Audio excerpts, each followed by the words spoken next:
I never imagined I'd see her like that. Not in that state.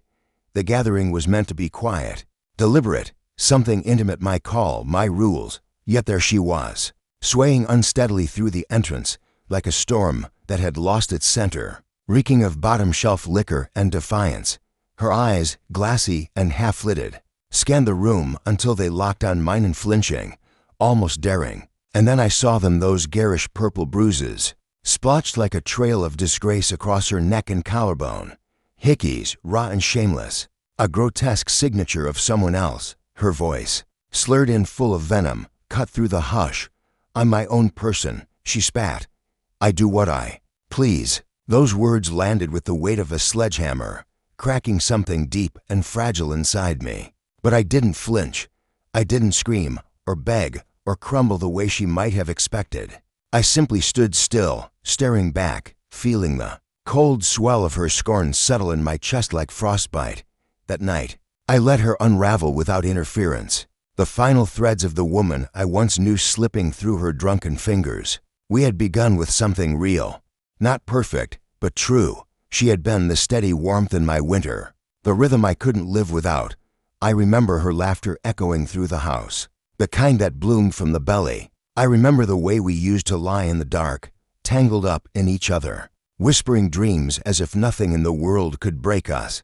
I gave her my trust, fragile, priceless, and slowly, silently, she dismantled it with betrayals that bled out over time like poison in the bloodstream. That it started small, missed dinners, locked phones. Her eyes no longer lingered when they met mine. I tried to convince myself it was stress, the weight of work, the drag of routine, but denial is only a refuge for so long. Then came the message. It wasn't graphic, not overt, but it was damning all the same. Just a few careless words. "Can't wait to see you again." A stranger's name. But the intimacy in the message was unmistakable. I stared at the screen, heart pounding with quiet devastation, knowing exactly what it meant. From that moment, something in me shifted. I stopped searching for reasons. I started searching for truth. I began tracking her quietly, methodically. I followed her stories, waited outside places she claimed she'd never been. One night, she told me she was meeting old friends. I sat in my car a block away from a dim bar and watched her laugh loudly, lean into close, disappear inside with strangers. My blood boiled, but I swallowed it down.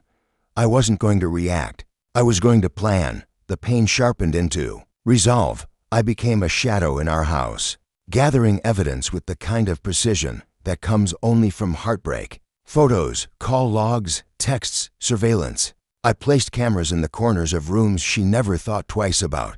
I traced her transactions, every rendezvous, every lie documented. Her private world, once hidden from me, was now an open book. In my hands, while she danced in the ruins of our vows, I built something cold, quiet, and unshakable. I contacted attorneys, financial planners. I locked down what was mine. I prepared everything so that when the time came, she wouldn't see it coming. She thought I was the fool, meek, passive.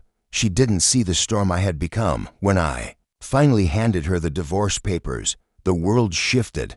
The shock drained the color from her face. No venom, no drunken fire, just silence. The realization was slow and brutal. I had seen it all. I had prepared for everything. And I had beaten her at her own game. The house, the car, the life she took for granted, all now slipping through her fingers like smoke. But she didn't go quietly, no. Her desperation grew sharp, wild. She turned to character assassination, whispered lies to colleagues, twisted stories to our friends, even tried poisoning my own family against me. She painted herself as the wounded one, the misunderstood soul. But I let her spiral. I said nothing. I let the rope unwind in her own hands, knowing the knot was tightening around her reputation. Then came the final reckoning, a mutual friends gathering, civil on the surface, but humming beneath with quiet tensions. I arrived late, composed, immaculate. She was already there, flushed with nervous energy, trying hard to charm the room. The moment I stepped in, her stories began to falter. She didn't expect me, certainly not like this. I pulled out my phone. No theatrics, no grand speech, just quiet truth, played for the crowd to see and hear, clips, messages, timestamps. Her lies bared naked in the light of day. The shift in the room was instant. Gasps, eyes widened. Whispers carved through the hush like blades. She stood paralyzed, as her carefully crafted image shattered on the floor around her. There was no defense left, no mask thick enough to hide behind. I didn't linger. I didn't gloat. I didn't laugh. I walked away that night without a backward glance, not out of pride, but out of a deeper resolve. What I wanted wasn't revenge, it was reclamation. I wanted my dignity back, my name, my life, and I had it. Now the house is quiet, but the silence is no longer suffocating. It's clean, pure. I walk the rooms freely, no longer haunted. She's gone, left to stand amid the rubble of her own making. And me? I stand with something she will never understand.